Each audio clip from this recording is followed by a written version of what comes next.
আসসালামু আলাইকুম। একটা ব্লেন্ডারের জারে 1/2 কাপ চিনি নিয়ে ভালোভাবে ব্লেন্ড করে নিচ্ছি। এই চিনির সাথে কর্নফ্লাওয়ার বা অন্য কিছু ব্যবহার করা যাবে না। শুধুমাত্র চিনিটা ভালোভাবে ব্লেন্ড করে নিলেই হবে। চিনিটা খুব ভালোভাবে ব্লেন্ড করে নিয়েছি। এখন একটা চালনির সাহায্যে চেলে নিচ্ছি যেন কোনো চিনির দানা না থাকে। আইসক্রিম তৈরির জন্য আমি ভিভো লিকুইড হুইপ ক্রিম নিয়েছি। আপনারা আপনাদের পছন্দ মতো যেকোনো হুইপ ক্রিম ব্যবহার করতে পারেন। আপনারা দেখে নিশ্চয়ই বুঝতে পারছেন কিভাবে আমি এই ক্রিমটাকে প্যাকেটের মধ্যে রেখেই এয়ারটাইট করে ফ্রিজে নরমাল চেম্বারে রেখেছিলাম। ক্রিমটা নেওয়ার পর এভাবে আমি আবারও এয়ারটাইট করে ফ্রিজে নরমালে রেখে দিব। খুব ভালোভাবে এয়ারটাইট করে ফ্রিজে নরমালে রাখলে এইটা ৩ মাসের মতো ভালো থাকে। এই ক্রিমটা বাসায় থাকলে আপনারা হুটহাট করে আইসক্রিম বানিয়ে খেতে পারবেন। ক্রিমটা ফ্রিজে রাখার ৪৮ ঘন্টা পর ব্যবহার করতে হবে। আমি এই প্যাকেটের গায়ে ছোট্ট একটা চিত্র করেছিলাম। এই চিত্র দিয়ে আমি ক্রিমটা বের করে নিয়েছি। হুইপ ক্রিমটা ব্যবহার করার আগে এভাবে ছাঁকিয়ে নিতে হবে।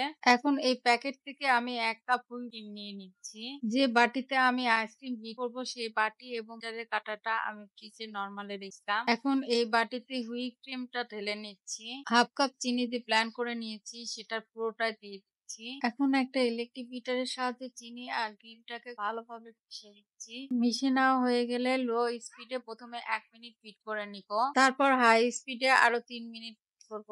এই ৪ মিনিটের মধ্যেই কিন্তু আইসক্রিমের ক্রিমটা রেডি হয়ে যাবে। ক্রিমটা হয়ে গিয়েছে আপনারা দেখেই নিশ্চয়ই বুঝতে পারছেন ক্রিমটা কেমন হবে। এর মধ্যে এখন আমি দিয়ে দিচ্ছি 1/3 কাপ গুঁড়া দুধ, দিচ্ছি ১ কাপ পাকা আমের রস। প্রথমে আমি 1/2 কাপের মতো দিয়ে মিশিয়ে নিয়ে বাকি অর্ধেকটা দিয়ে পরে মিশিয়ে নিব।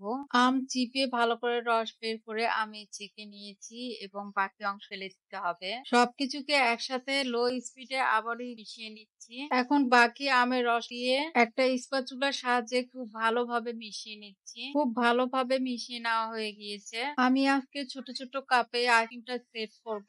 এই কাপগুলো আমি প্রিন্স বাজার থেকে কিনেছি। এখন প্রতিটা কাপে ছোট ছোট করে কেটে নেওয়া আমের দিয়ে দিচ্ছি। একটা কাপের সাহায্যে প্রতিটা কাপে আমি আইসক্রিমের মিশ্রণটা দিয়ে দিচ্ছি। সবগুলো কাপে আইসক্রিমের মিশ্রণ দেওয়া হয়ে গেলে এভাবেই বাড়ি দিয়ে দিচ্ছি। এখন একটা প্লাস্টিক র‍্যাপ দিয়ে কাপড় ঢেকে ডিপ ফ্রিজে রেখে দিব ৮-৯ ঘন্টার জন্য। এই ৮-৯ ঘন্টার মধ্যে কিন্তু আইসক্রিমটা জমে যাবে। আমি বাকি মিশ্রণগুলো একটা ছোট বক্সে ঢেলে নিচ্ছি। ৮ ঘন্টা পর কাপগুলো থেকে প্লাস্টিক র‍্যাপটা সরিয়ে নিচ্ছি। দেখতেই পাচ্ছেন আইসক্রিমগুলো খুব ভালোভাবে সেট হয়ে গেছে। একটা বাটিতে নরমাল পানির মধ্যে কাপগুলো ১০ সেকেন্ডের জন্য রেখে দিলে কিন্তু খুব ভালোভাবে আইসক্রিমটা খুলে আসবে। দেখতেই পাচ্ছেন আইসক্রিমটা কতটা পারফেক্ট আর লোভনীয় হয়েছে। সবাই ভালো থাকবেন। আজ এই পর্যন্তই। আল্লাহ হাফেজ।